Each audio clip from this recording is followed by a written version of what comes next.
នេះបានដឹងសិនដានពិតគេហើយបើជាមិនខឹងឡើយទៅជាសង្វេណែមកជួយរឿងនេះឯងជាមួយនឹងថមគ្នាអត់បានឃើញទេគិតឲ្យលឿនទៅ friend មែនហើយគិតឲ្យលឿនទៅណាគេលោកបង្ខំចាំយូរតែនិយាយស្អីពួកឯងទេហើយថ្ងៃហ្នឹងនេះស្លៀកពាក់ស្អាតបានចង់ទៅណាទៅឬហ្នឹងអូគ្នាចង់បបួឯងទៅដើរលេងអូយថ្ងៃហ្នឹងដើរលេងសប្បាយហើយ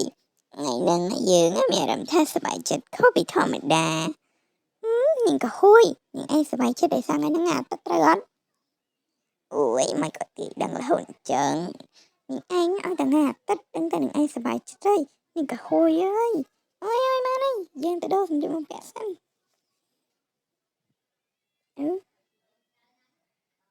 ណាគ្រីឯងទៅដើរលេងមួយគ្នាអត់អូចេះហៅគ្នាដែរអូគេស្មានតែភ្លេចគ្នាបាត់ហើយណាគ្រីមិនឯងនិយាយចឹងអូឃើញឯងបានមិត្តភក្តិថ្មីហើយភ្លេចគ្នាបាត់ហើយគ្នាដែរក៏ចឹងឥឡូវឯងទៅដើរលេងអត់គ្នាអត់ទៅទេមានក្តីនៅនឹងគ្នាអត់ចូលចិត្តណែហើយក៏ឯងនោះមើងគេចឹងឯងបានមិត្តភក្តិថ្មីឯងចេញឆ្ងាយបាច់ចាំមកខ្វល់ជាមួយយើងទេណាគ្រី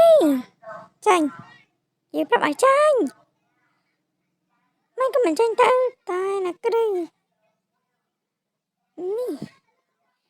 ណាគ្រីច្បាស់ជាខឹងខ្ញុំតាំងពីថ្ងៃមុននេះយ៉ាងហើយណាគ្រីចិត្តងជាងកូនក្មេងទៀត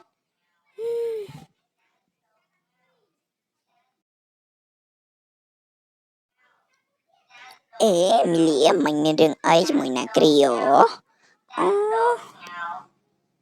មិញយើងបបួលណាគ្រីទៅដើរលេងតែនាងមិនទៅហើយនាងខឹងយើងទៀត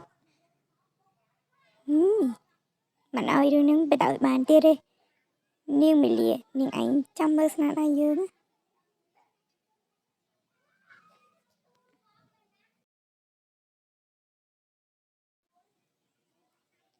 ហើយនេះពួកឯងទៅណាហ្នឹងអូខ្ញុំទៅដើរលេងហ្នឹងណាសុំទៅដើរបានអត់អូយបានសិស្សច្បងទៅចាំខ្ញុំយកឡានមកដឹកណាអូយបានជិះឡានឲ្យខ្ញុំសប្បាយណានឹងហួយអូយសិស្សច្បងស្គាល់ឈ្មោះខ្ញុំទៀតណែហើយនៅបដ ாய் រឿងហ្នឹងណាទៀតយើងមិនបដ ாய் រឿងហ្នឹងទេរៀបតាមគម្រោងគេទៅអញ្ចឹងពួកអ្នកយើងទៅសហការគ្នាកំចាត់នេះមីលាឲ្យវាខ្មាស់គេពីសាលាម្ដងមើល